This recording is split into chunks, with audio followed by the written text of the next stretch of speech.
In 1944, the United States passed legislation that everybody calls the GI Bill, but it was the Servicemen's Readjustment Act of 1944, and that provided funding for World War II veterans to go to school, and they flocked to UF.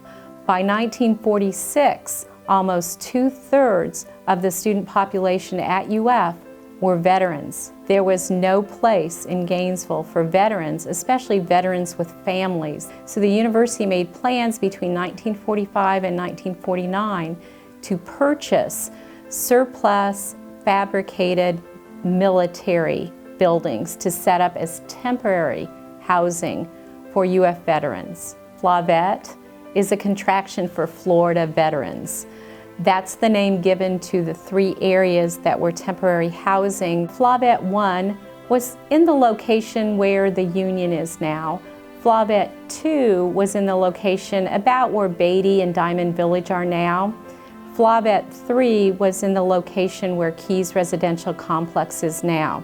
They were all supposed to be temporary housing, but they were all up longer than I think the university planned for them to be up. They were pretty much unique villages within each of the areas. But the most famous, and I think it's because of its longevity, was Flavet III. By the mid-1960s, they had taken down Flavet I and II because other graduate and family housing villages were built, specifically Diamond and Corey. However, Flavet III continued until the mid-70s. It was just so popular, and I think because of its longevity, 10 years longer than the other 2, and its ongoing popularity, even when there was other graduate and family housing for students to move into, it was hard to get them out of Flavet III. They really did build a community within a community.